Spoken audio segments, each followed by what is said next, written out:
done some research and writing on ethanol. And Benita, you and I talked briefly about the blending wall that we've reached, that it's going to make it harder and harder for refineries to meet the federal mandate for the number of billions of gallons of ethanol that they're supposed to be using every year. So where does that stand? Is there an effort afoot to repeal some of the federal mandates that are currently in the ethanol industry? Is that to Benita? Go ahead. As I understand, the EPA just rejected a request to delay the mandate. But James, perhaps you kept up all of that. Well, there's an effort in Congress to repeal the ethanol mandate. What's really interesting when you talk about environmental consequences, because ethanol is sold as an environmentally beneficial product. But when you look at the amount of corn and the amount of land that's dedicated to ethanol, it's astonishing. 42% of our nation's corn crop now goes to fuel production rather than food production. And what kind of a dent is it making? Not much.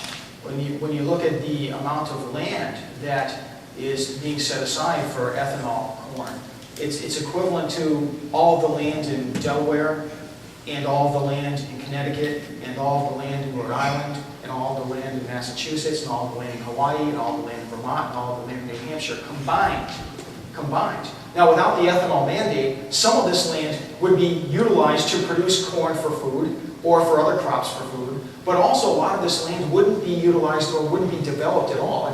Much of it is marginal cropland. And when people talk about environmental issues, I know I'm somebody that likes to have a certain amount of the landscape left in a relatively pristine state. Here's a market incentive away from people leaving the land as it is. We talk about how sometimes it's the big bad corporations, the right-wing think tanks that hate the environment or anti-conservationists. It's just the opposite. If we were to utilize market principles here and not have the ethanol mandates, we would see a lot more land conservation than we're seeing right now. All right. Even the environmental groups now have been coming out saying that on net, increasing use of ethanol doesn't reduce carbon dioxide emissions. Correct. Most likely, it's pretty close to being an even trade, but most likely the life cycle process for ethanol results in more carbon dioxide emissions than the life cycle process for gasoline. Benita, do you want to add? You were talking about the environmentalists. Very interestingly, here in Georgia, the Tea Party has allied with the environmental activists and have created a new coalition called the Green Tea Coalition.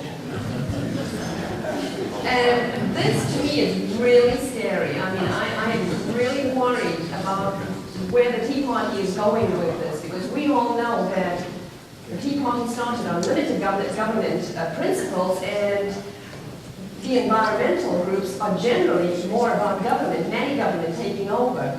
So this is going to be very interesting to watch. And it was this alliance that was working on solar energy, increasing solar energy here.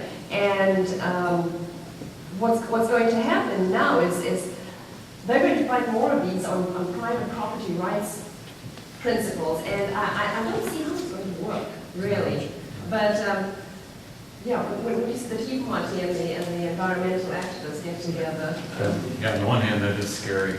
And it's similar to environmentalists trying to make inroads into the churches and evangelicals. What would Jesus do? Yes, yeah. And they get a lot of attention, even though I think they make very little progress. So you got to be careful relying on the mainstream media to tell us how effective environmentalists have been in their outreach to the Tea Party activists. Exactly.